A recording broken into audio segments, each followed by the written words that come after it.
साबिक वज़ीर आज़म यूसुफ रज़ा गिलानी के नाअहल होने के बाद उनकी नशिस्त NA 151 जो खाली हो गई थी, 19 जुलाई को इस पर इंतखाब होने जा रहा है। इस इंतखाब को पाकिस्तान पीपल्स पार्टी के लिए एक कड़ा इम्तिहान तस्वुर किया जा रहा है। इस पर पीपल्स पार्टी के टिकट पर इंतखाब में हिस्सा ले रहे हैं अब्दुल कादिर गिलानी, जो साबिक वज़ीर आज़म यूसुफ रज़ा गिलानी के साहबजादे हैं, और इनके मद्दे मुकाबिल हैं शौकत हयात बोसन, जो एक आज़ाद उम्मीदवार की हैसियत से इस इंतखाब में हिस्सा ले रहे हैं। लेकिन इस इंतखाब में जो एक बहुत अहम चीज सामने आ रही है वो ये कि पाकिस्तान मुस्लिम लीग नवाज और तहरीक इंसाफ, जिन्हें आग और पानी से तशबीह दिया जाता है, इनकी मुकामी क़यादत एकजुट हो गई है और शौकत हयात बोसन की हिमायत करती नजर आ रही है। शौकत हयात बोसन सिकंदर हयात बोसन के भाई हैं, जो तहरीक इंसाफ के रहनुमा हैं और साबिक वफाकी वजीर भी हैं। नहायत दिलचस्प सूरत हाल इस हल्के में नजर आ रही है, और जब इलेक्शन होगा तो इस इलेक्शन पर नजरें लगी हुई हैं कि क्या पीपल्स पार्टी यहां पर अपने उम्मीदवार अब्दुल कादिर गिलानी को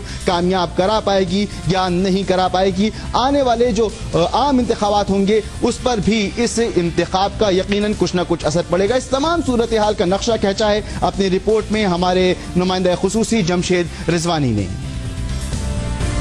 तहरीक इंसाफ और मुस्लिम लीग नवाज का सारा जोर नए इंतखाबात के जल्द इनेकाद पर है, लेकिन सियासी हलकों के लिए एक हैरानकुन बात यह होगी कि मुल्तान में कौमी असम्बली के हल्का NA 151 के ज़िमनी इंतखाब में मुस्लिम लीग नवाज का टिकट किसी के पास है और ना तहरीक इंसाफ ने अपना उम्मीदवार खड़ा किया है। दोनों जमातों की मकामी क़यादत आज़ाद उम्मीदवार शौकत हयात बोसन पर अपनी तवानाइयाँ सर्फ कर रही है।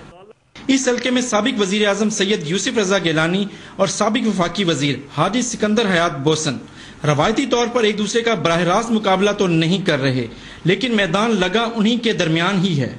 एक को अपने बेटे अब्दुल कादिर गिलानी की जीत को यकीनी बनाना है, तो दूसरे को अपने भाई शौकत हयात बोसन को कामयाब कराना है। लेकिन एक बात तो वाज़ेह है, और वो ये कि एक दूसरे की जबरदस्त मुखालिफ सियासी जमातें मुस्लिम लीग नवाज और तहरीक इंसाफ इस हल्का NA 151 में साबिक वज़ीर आज़म सैयद यूसुफ रज़ा गिलानी के साहबजादे की शिकस्त को यकीनी बनाने के लिए एक आज़ाद उम्मीदवार की कामयाबी की कोशिश कर रही हैं।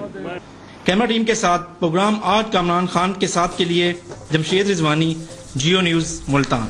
19 जुलाई को मैदान सजने जा रहा है, जहां मुकाबला हो रहा है पाकिस्तान पीपल्स पार्टी और एक आज़ाद उम्मीदवार का, जिसे सपोर्ट हासिल है मुस्लिम लीग नून और इसके साथ साथ तहरीक इंसाफ की।